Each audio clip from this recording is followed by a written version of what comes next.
Well, good morning, everyone. I'm quite clearly not Tim Sheehy. My name is Chris Jenkins. I'm the Communications Director for MMAC.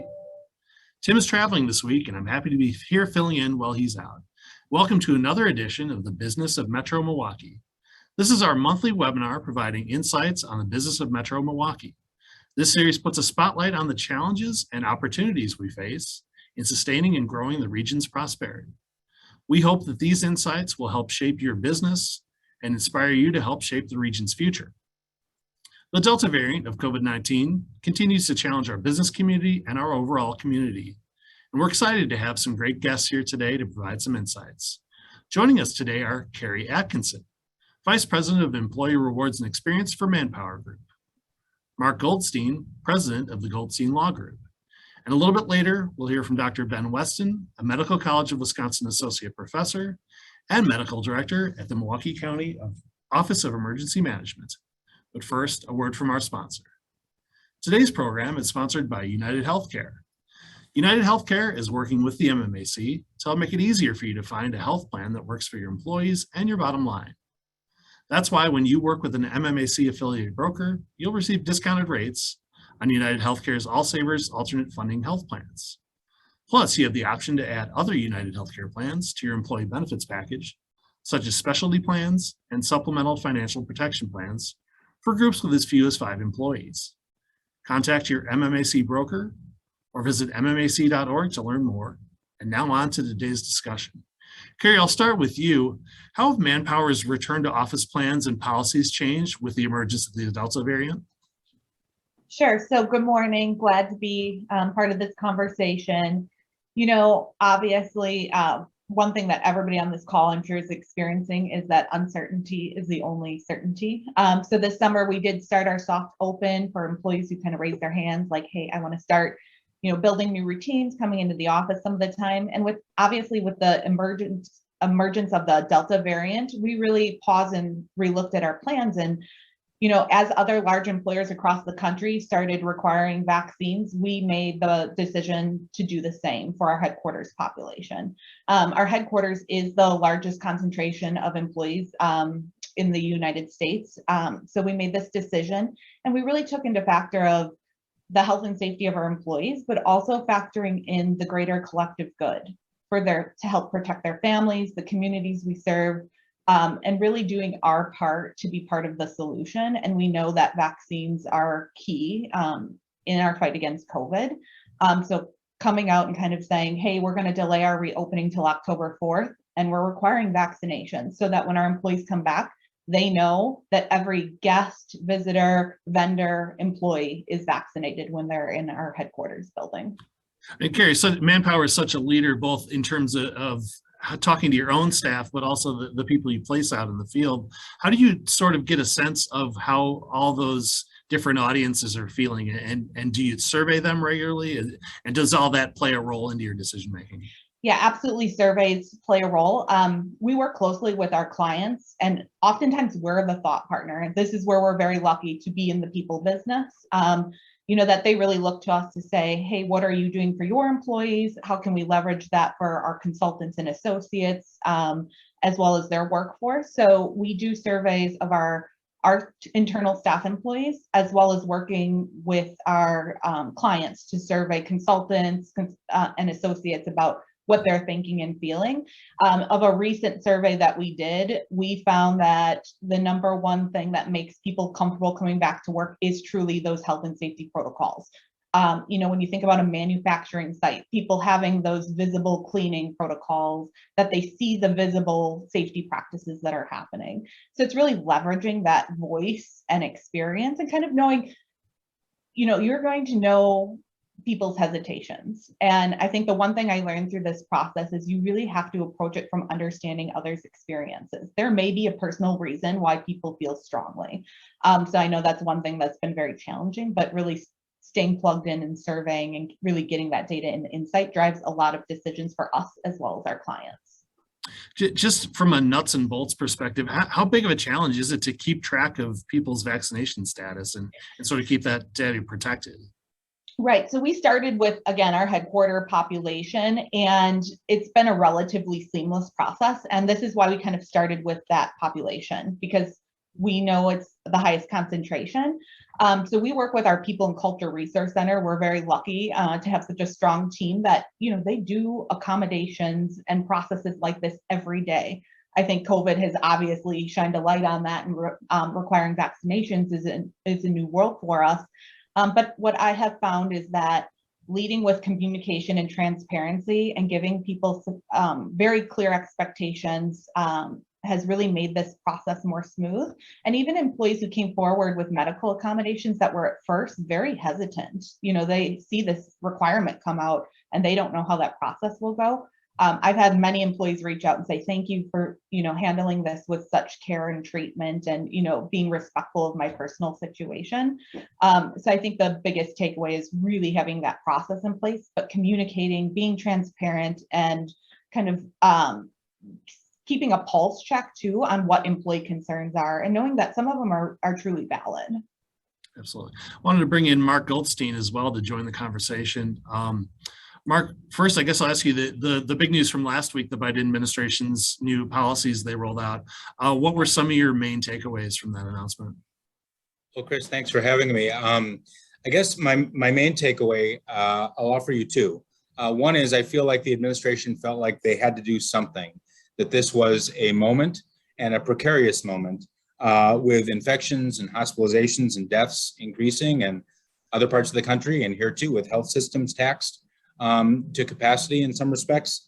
I think there's a feeling that in light of the season, kids going back to school and so on, that this was a moment that something had to be done. Which leads me to my second takeaway, and that is we'll see how productive this is. I know there's been a lot of pushback. Some employers who are doing a lot of this on their own feel like, well, this might not be helpful. And others might be happy to have a little bit of cover saying, I don't have to worry about pushing on this issue because my employees are not going to leave in this tight labor market for another employer because they're going to be bound by all the same rules and regulations. So those are two takeaways, that it represents the moment we're in, but it also represents a jostling that's going to happen within the government in terms of rulemaking and the specifics to follow, but also between business community and government, between employer and employee. Yeah, Mark, I did want to ask you, it'll be at least a couple of weeks before we see the full rules written up, as I understand. Is it written in stone that this will survive legal challenges, or is that very much an open question right now? Not at all. I do think a few things are fairly settled, and then others will be a challenge. I'll give you a couple on each end of it. It is fairly settled that the government can mandate vaccination. This has been done for kids going to school for decades. And yes, there are waiver protocols, but those are, applied to somewhere between 0.25% to maybe 3% of the population. By and large, kids get vaccinated when they go to school, and those who are not vaccinated are subject to other rules and particulars. So I think that's something that the government certainly can do. The other thing the government can certainly do is to insist that federal employees and federal contractors and members of the military be vaccinated, and to insist that entities that are Medicare or Medicaid entities, healthcare entities, mandate vaccination. So I think in those areas, it's pretty settled territory. Two areas where it may not be so settled. Number one, although the government has done this historically in lots of ways, smallpox, polio, and other ways, this is done by executive order and not by legislation, although you could argue that OSHA is created by legislation, and by extension, it's happening by legislation. But I think that will be subject to litigation. And then, of course, there is the whole rulemaking process. How do we count 100? How do we deal with testing? How do we deal with side effects of vaccination? So I think a lot of that stuff is still to be sorted out, and certainly a few governors have had something to say about that. And I wanted to invite our audience to enter any questions you might have either in the Q&A function or in the chat function. We'll try to get to as many as we can. Kari, assuming this does go through, there's about to be a lot of companies potentially starting on the same journey that Manpower has already been through. What takeaways could you sort of recommend for other companies that may have to go through all the steps it takes to implement a vaccine mandate? Yeah, the interesting thing is, just this morning I already had 3 outreaches from clients that are pursuing this and, kind of working through what their process is. So, I mean, my advice is when you look at the network of MMAC and other colleagues across the area, I think tap into your network. That was really key as we started to establish our processes. What are you doing for accommodation? How are you handling vendors that come into your buildings, and just really leveraging the network, I think has been really helpful. I think as we've navigated the pandemic, that has been invaluable to us. So I'd say leverage your network, establish your process, and really walk through the steps to understand what does accommodation look like, being clear on timelines. And one of the things we've done is direct outreach to employees. So we kind of did the broader communication. Hey, this is what the expectations are. This is the why. This is why we made this decision, and this is how it will protect our employees. And then really starting to kind of track where are we at from vaccination standpoint. So we're just a few weeks out. We're doing direct outreach to employees to say, hey, we have yet to receive it. Some employees are saying, oh, completely forgot, why waste a good deadline?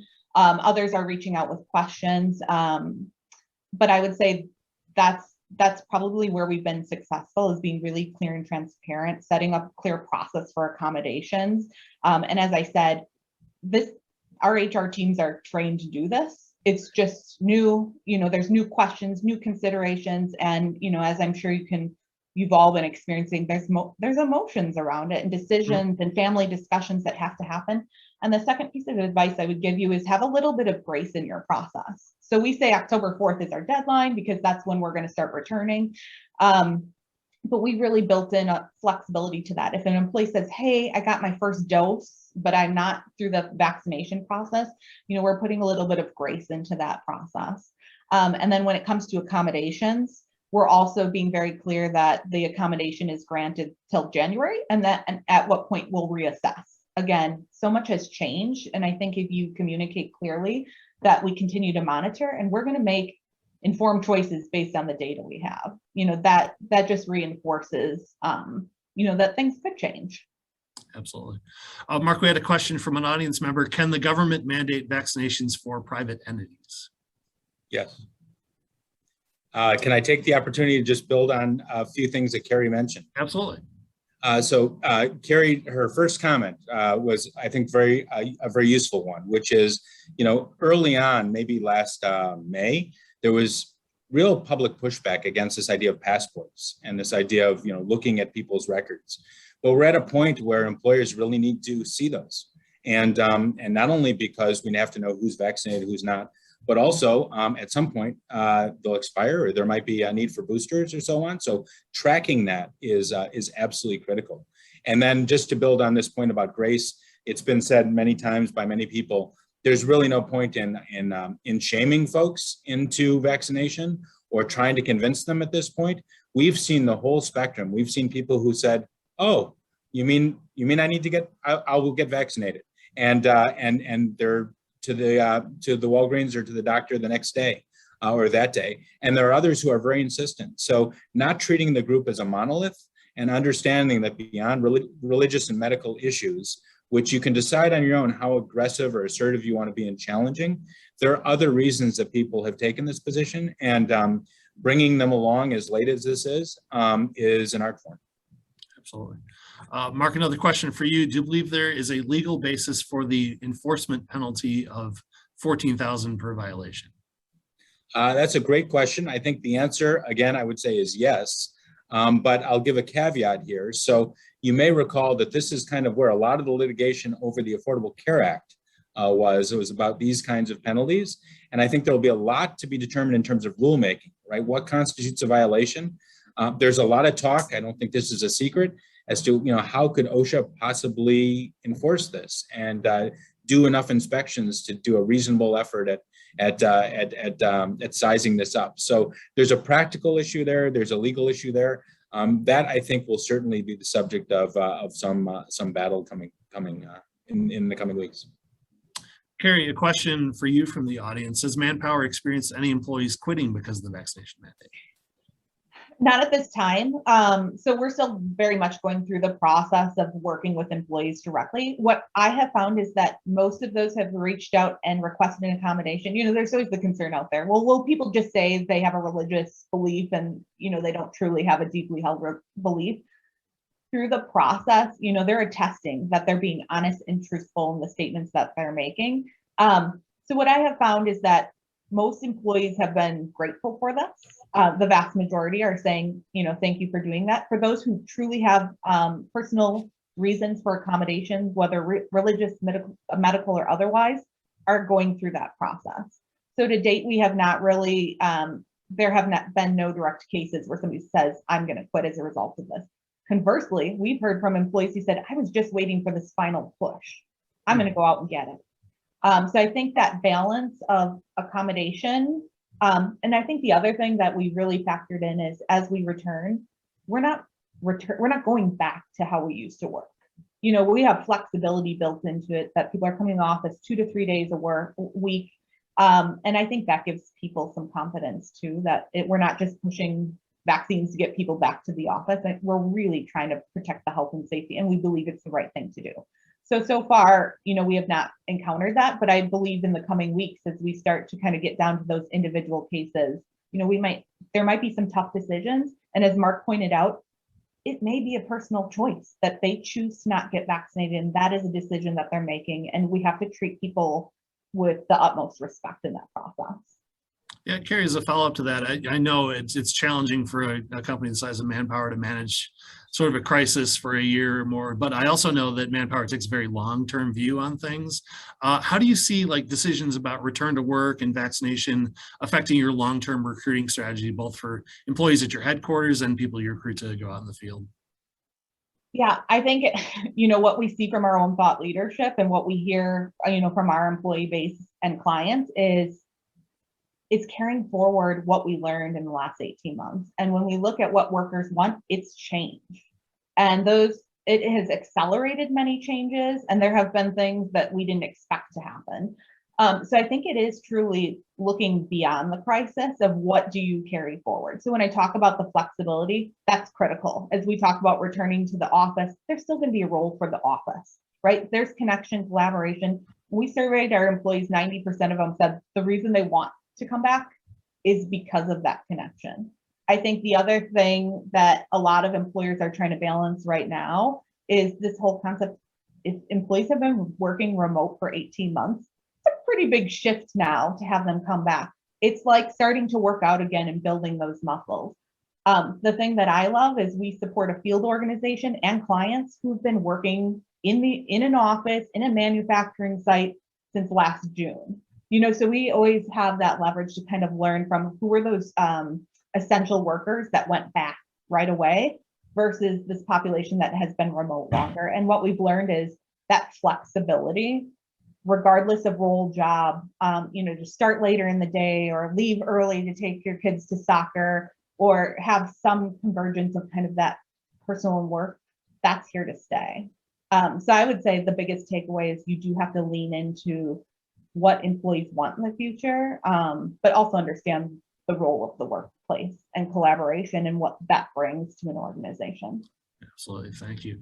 Mark, a question from an attendee. If all this holds up legally, will this prevent employers from being liable for health issues and side effects that may not yet be known from the vaccines, given that they're less than 1 year in the market? And I'm going to channel Dr. Weston here before he appears and say that most of the time, if you see side effects with the vaccine, as I understand it, it would be in weeks, not years. But we'll ask him about that later. For you, the liability question. Yeah, I'm going to go out on a limb because it's not yet settled at all and say that if this does come to be, that there will be some kind of companion legislation or rulemaking that says that employers have protection in this regard. I owe it to you to add one other point, again, building off what Kari just shared, and that is that we're really in a confounding moment because while everything Kari said is true about desire to get back, and especially for folks who are able to come back or need to come back, can't work remotely, there is an aspect of this directive that suggests, and the Department of Labor said this on Friday, that it might not apply to people working remotely. Well, that will drive employers a little bit crazy, because now it creates kind of a converse or a disincentive, or a whatever you want to call it. Someone might just say, well, I'll just continue to work remotely, and that may or may not work for the employer. So that's another wrinkle to all this. But I would have to think that as this goes through, there will be protection for employers related to any side effects. Also worth noting, or important to note, that if it goes through, or when it goes through, that employers are required to provide PTO or paid time off for employees who are getting vaccinated. Although employer can require that the employee use their own PTO first. Absolutely. Kari, we had a couple of questions in the chat here about accommodations. First of all, people who've received accommodations, do they have to get tested regularly? And another question, what other accommodations can you make for somebody who has, say, a religious exemption or something along those lines? Yeah, so for our religious and medical accommodations that we've granted so far, most of those roles can continue to work remote. I think where we're challenged is where there are roles where there are in-person duties. So I'll give you an example. You know, our global headquarters, we have front desk ambassadors who greet guests as they come in, they help employees with concerns. That's an in-person role, right? So it's kind of taking in what are the accommodations that we can make. But in most cases, we've been able to grant them that they can continue to work remote based on the duties of their role. So I think that's a really important consideration as you're making the accommodation, that you're also looking at the job duties. Is there a different position that they could apply for? But we will not allow anybody who's not vaccinated to be in the building. You know, that is part of the policy. So it's just been something that we've had to navigate, but so far a lot of them we can grant that remote work. Well, we have a few more minutes before we bring Dr. Weston in. So if anybody has any additional questions, go ahead and put them in the Q&A or the chat. A question for perhaps each of you, because it seems unclear to me, who pays for the tests that are required of employees who remain unvaccinated under the new policy? To be determined, but I think it's fair to say it won't be the employer. I do think, going to something that was just discussed, this idea of weekly testing and what that involves in terms of travel to and fro and keeping records of all that will be a challenge. But you know, it'll either be paid for by insurance or by the employee, I would imagine. Yeah, and I actually think that is, from an employer perspective, you know, obviously for our headquarters, we're requiring vaccinations, right?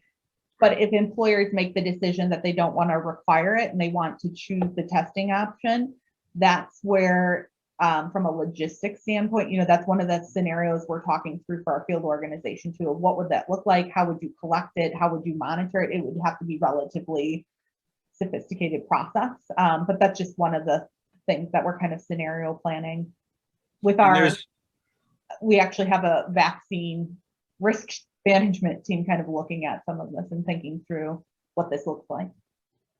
And there's another important point here, and that is that employers are free to and have been doing a whole lot more than what this directive requires. So a number of employers have been doing, as Kari suggested, you cannot come in unless you've been vaccinated, or testing and masking, or whatever it might be. But employers are free to do that, and in many respects have been doing more than that. As I say, where it gets a little complicated is continued remote work and so on, and then also how aggressive do we want to be in challenging a medical statement or a religious statement? Is this truly a medical situation? Is this sincerely held religious belief? And I know that some employers are saying, well, hold on a second, I want to hear it from someone in authority, a pastor, a minister, the head of your church, not just your own personal statement on a piece of paper. So employers are trying to decide, okay, how assertive should I be in that regard? And if that means that this employee works remotely, or if that means this employee can't work for us anymore, those are two very different scenarios. Yeah, another question, would the testing, the time taken to go take a test, fall under paid time off for employees? It does. And then also probably for Mark, have you heard anything on the ARPA sick leave being extended past September 30th? We have not. But I I would say that it's possible that we do hear that in the coming weeks because we are approaching that deadline, because it has been a lifeline for many, and because of the new directive.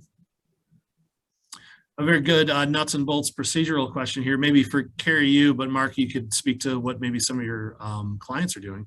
Have you requested a copy of colleagues' vaccine cards, or are they completing an attestation that they've received the vaccine? Where we're requiring it, we're actually requiring proof of vaccination that we are maintaining separate from their employment record. And we do have, although I'm not sure this is a requirement, actually are requiring HIPAA training for anybody that's involved in that process of collecting it and securing it. So I think that was kind of a best practice, is to go through that HIPAA training again, even if they've done it before, but we are collecting it where it's mandated.